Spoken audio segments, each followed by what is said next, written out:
recording on that. Exactly. And yeah, I mean, of course, then there's that whole thing of he, in wartime, right? In when large groups of people are fighting. I know there's some current situations happening right now, and it's just like the other, like one group just dehumanizes the other to such an Yeah. extent that it's literally insane. And well, a lot of, I would say everyone else can see it, but there are also side people that can't see it. But I mean, it's just so clear to it's just so clear that Yeah, when you're it's just not not. involved in that, it's just so Yeah, clear. yeah, yeah, Like you're saying, with what's going on at the moment, I think we can all resonate, with seeing images of small children and things that are happening over in Gaza at the moment. And you do just think, how do people get to that level of dehumanizing children? But like Eckhart talks about it in this chapter, and it is like that extreme othering to the point Yeah. of that, which is, yeah, it's just very, I guess, very disturbing, but that's how it happens. Yeah. Whenever we see ourselves separate from the other, it's that separation, and it doesn't matter what it is. If everybody wears blue sneakers and somebody else wears pink sneakers, Yeah. it doesn't matter how small or big it is. It's like whenever we see ourselves as separate. Mhm. And it's a complicated world that we live in, because you see so many groups wanting recognition to be separate. And human rights says that you have the right to be separate. But at the same time, we're just creating more separateness. Mm-hmm. And,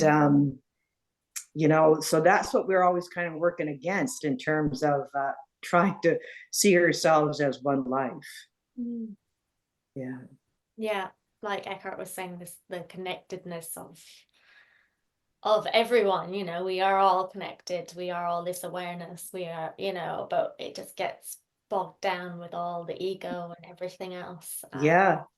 Yeah, it does. It's just a complicated time, that's for sure. And it's stuff like this that we're doing here that will help create a new earth. I mean, look how many countries are involved. I haven't clicked on to see who's all here today, but we're from around the world, that's for sure.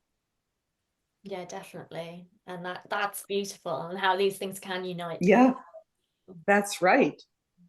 Just like the moon, whenever we look up, we all see the same moon. Exactly. Does anyone else have anything to share? Would you like to jump in, anyone there? Right, if not, we can move on to the next quote that I was going to share there. And so I was looking at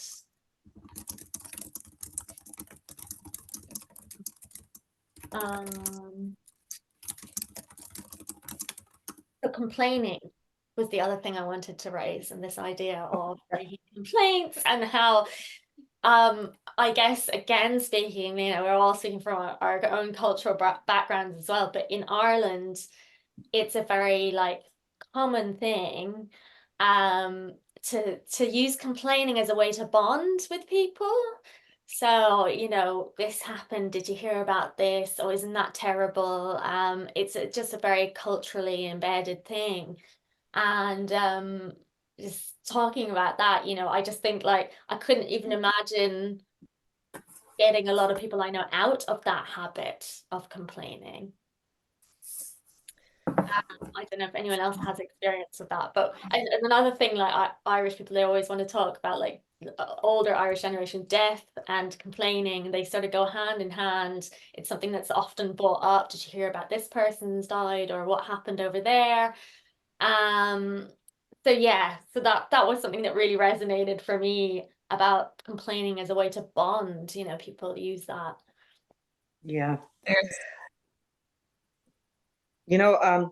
I grew up in a small northern town in Ontario, the little town that I just left about 6 months ago.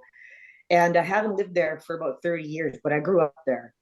And going back there, and it's very isolated, and it's a very long hours and hours before you even come to the next town. And there is the one thing that I noticed the most is because not too many people leave there to go on to jobs or even to school, complaining.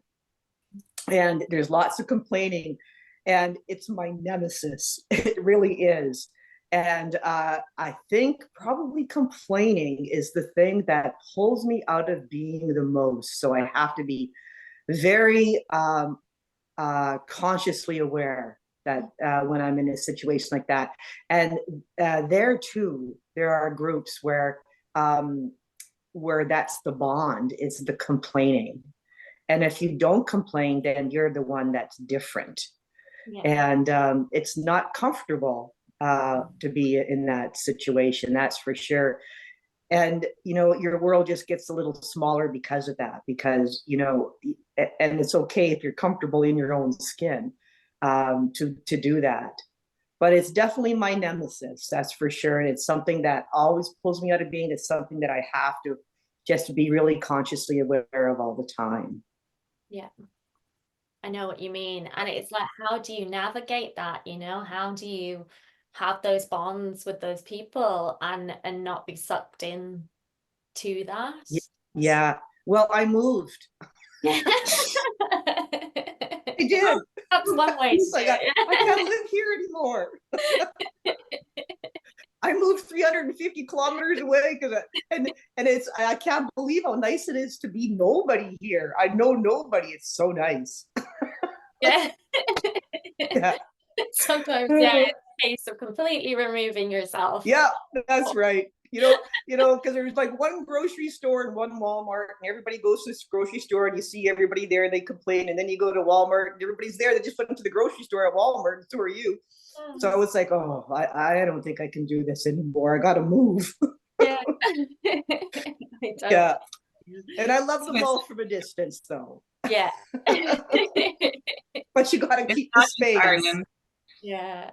I think like having boundaries, is a good thing. And that's something you certainly learn about like in therapy or different things like that. But there's a big thing about boundaries in that sort of psychology field.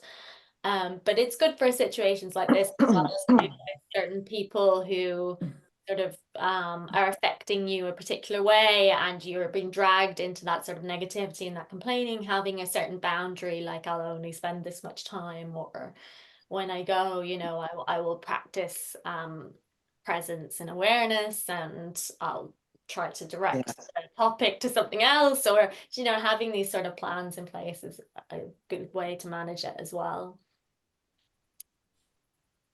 I found that oh, sorry, go ahead, my dear. Go ahead. Oh, I don't mind who goes first. Okay, I'll go quickly.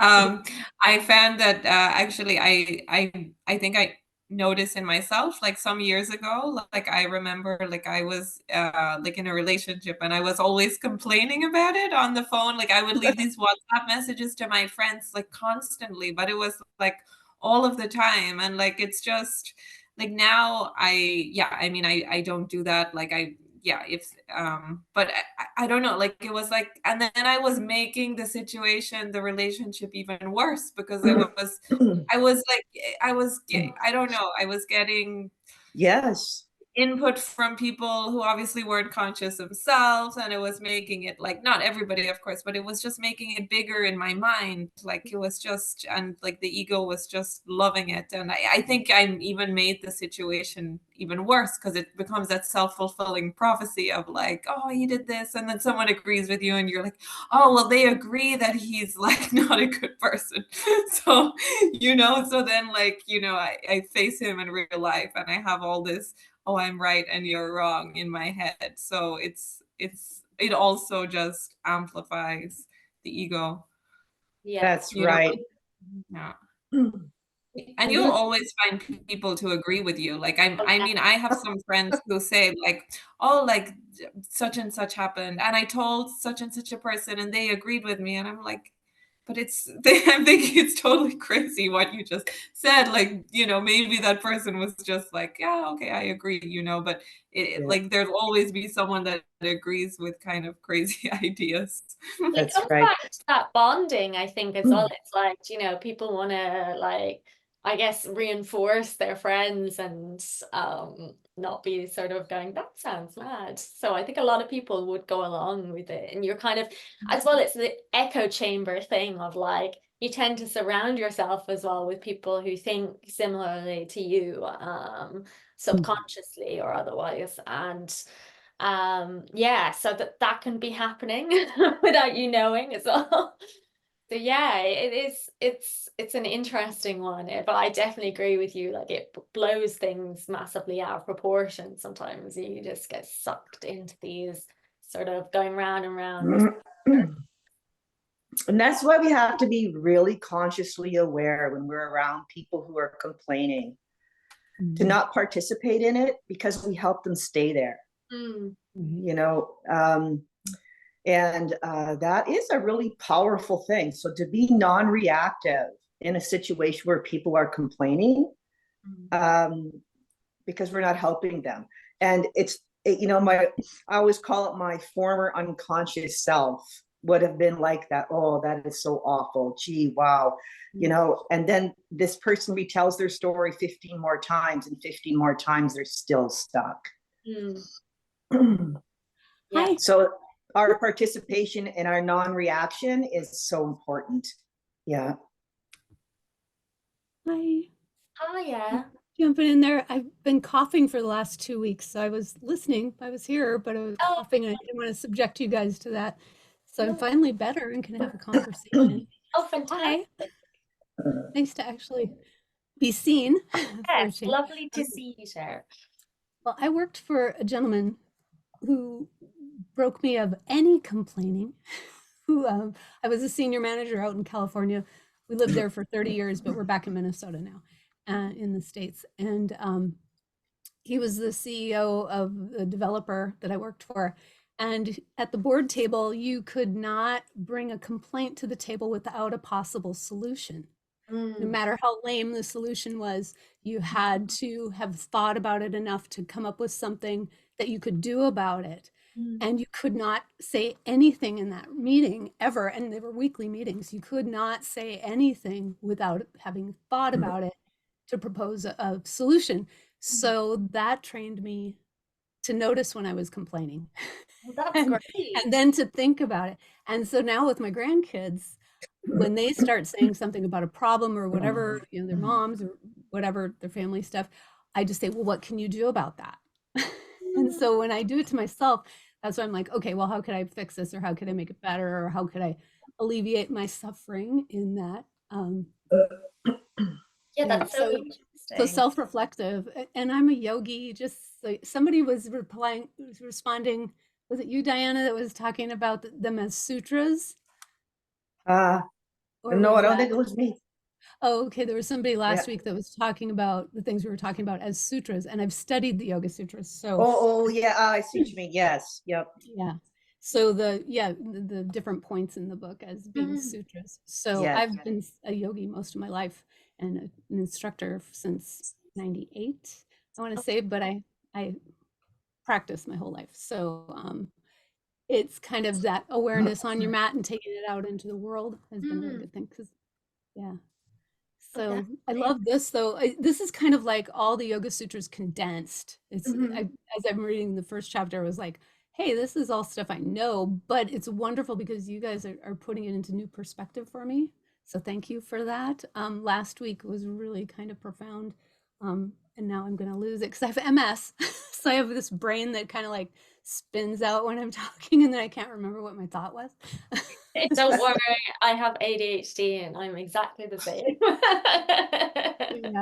Yeah. So, but that's but great. So much for sharing. Yeah, oh, it was last week. Somebody flipped it. Oh, it was the woman. I can't remember what her name was. Was it Anna? Something. She was the one that was talking about the sutras, and she had flipped what you had said. And I don't know your name other than the Reluctant Gurus. Oh, Shannon. Yeah. Shannon, okay. And you had said about the 30 to 50% Mm, of people are awakened, and then she flipped it to be the 50 to 70%. I thought that was totally profound. yeah, that was fantastic. And thinking about it in that respect is that each time that we all do this and then talk to one person, like you said, Diana, about stopping somebody from complaining. I have a Yes. girlfriend who constantly tells the same story and all that, and then I just, well, what are you doing about that? Yeah. Yeah. You know, so she knows it doesn't go very far with me, and it's amazing. People will stop when you start making them be accountable for what they're saying. That's so true. And I think it's getting over that sort of uncomfortableness as well. Like you're sort of societally trained, or certainly I Yeah. felt I was to be agreeable and to be I guess non it's not even confrontational, it's just non-questioning, I guess, in terms of those friendships. And actually sometimes what you're doing is you are just enabling someone to be stuck in the same place. And it's part of our job as friends to want the best for our friends and to try and help our friends get themselves out of these patterns as well. So that's so true. Thank you so That's much. the beauty of getting old.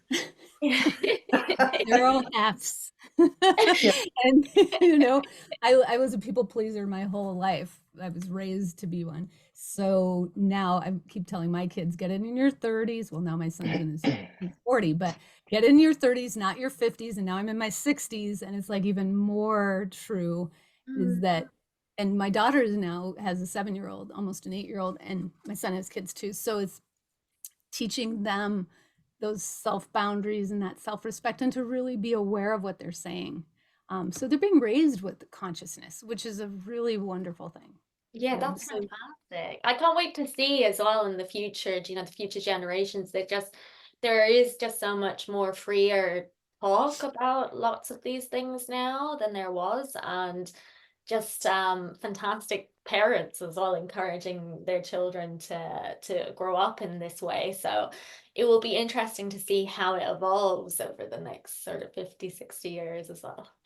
right, because the silent generation, or the greatest generation, is, we've got what, 8 or 9 generations now that are alive, and that they were the silent generation. It was, I was raised, I'm the oldest of the grandkids on my mother's side, and I was raised, you're seen but not heard. It was, Yeah.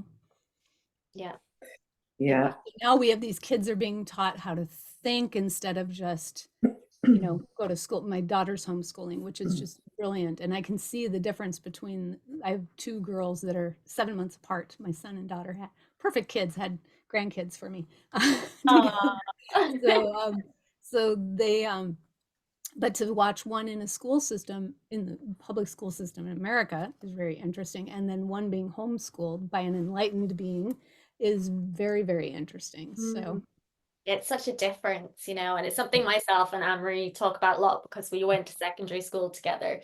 So we were subject to the same sort of environment. And like, I mean, I know for myself, I wasn't really encouraged by the education system to think for myself until I was doing my master's. Like it was like way down the line, even when I was doing my undergraduate, it was kind of like regurgitate, find the things that you agree with, and you just sort of phrase it in a different way and you just write it out.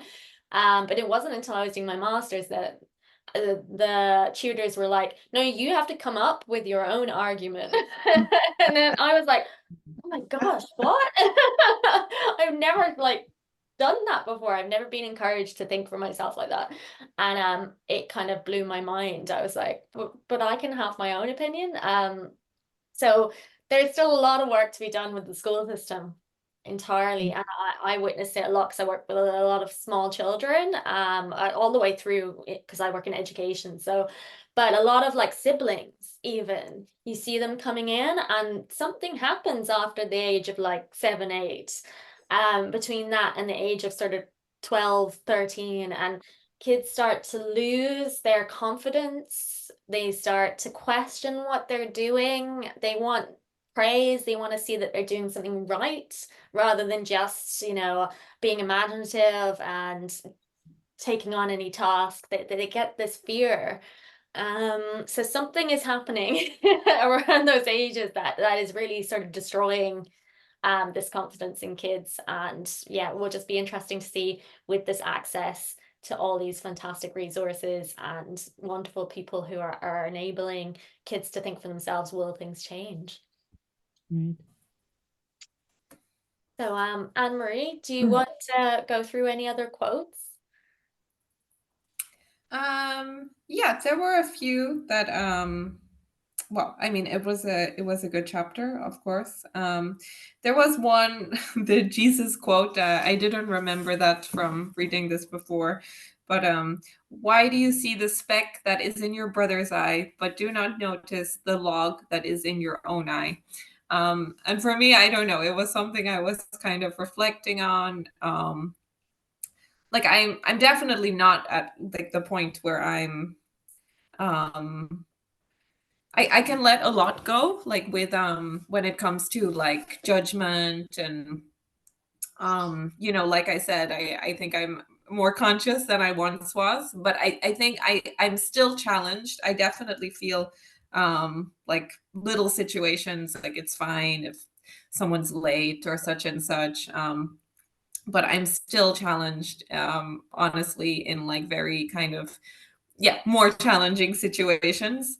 And yeah, I think I often, you know, kind of, um, maybe not often, but I sometimes I'm like, why did they do this or this and this and like, you know, and I'm not when I'm doing that, it's obviously like my ego, right? So again, there is an awareness there. So but yeah, I liked that quote because I think sometimes, yeah, I think that's why it stood out for me.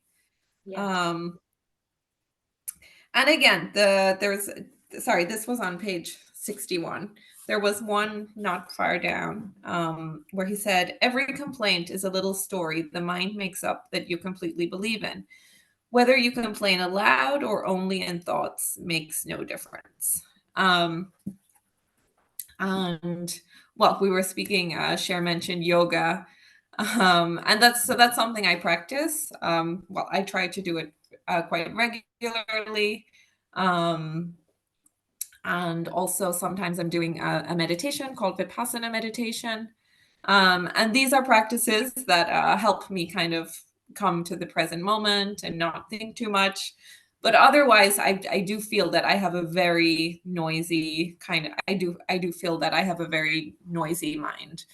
Um, and yeah, I mean, I'm still like when in those times when I'm not feeling grounded, I am complaining in thought. Like I am often complaining in thought. Um, so I guess there was just a little bit of awareness when I read this.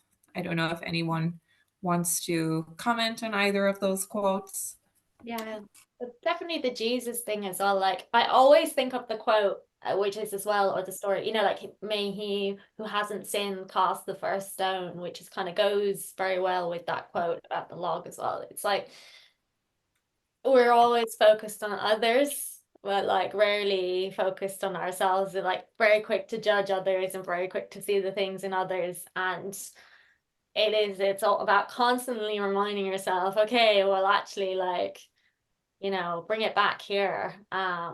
And don't be sort of looking outward or like that the whole time. And I just love that quote as well. It sticks out to me. Mhm. Well, then it ties right into on page 74. I actually highlighted the only if you mistake it for who you are can observing it within you be threatening to your sense of self.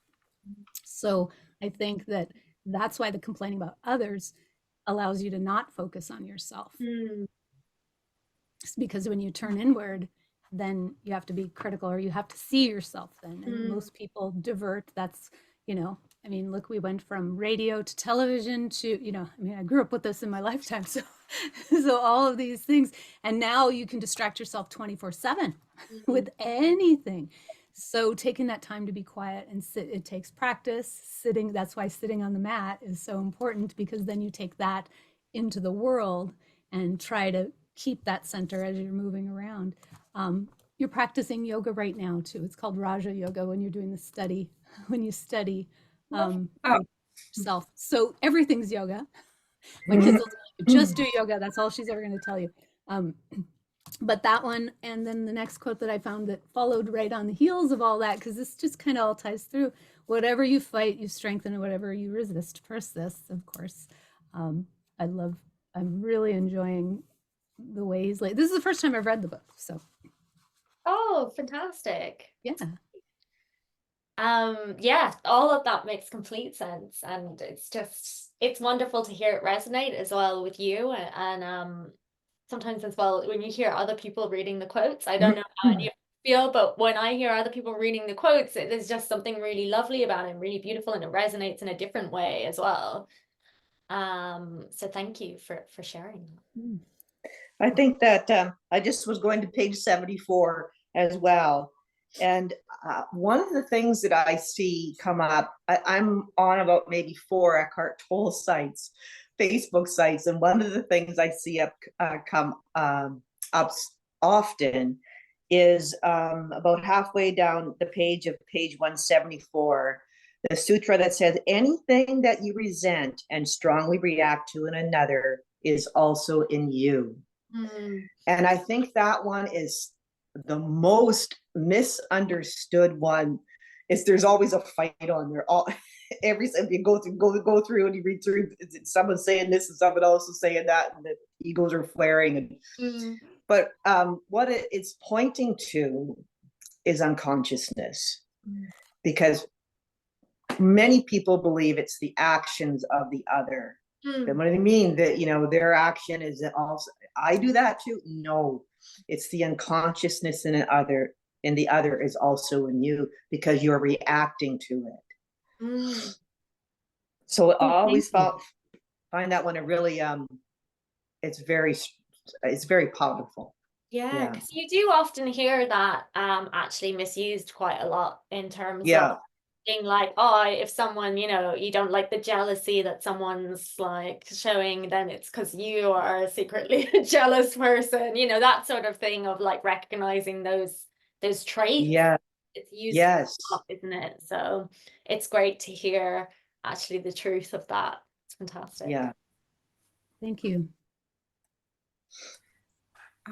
There was something which I've always liked. It's on page 75, and I heard it first when I read The Secret years ago, when I was like 19, and I had The Secret. I'm sure we're all familiar with this book about the law of attraction.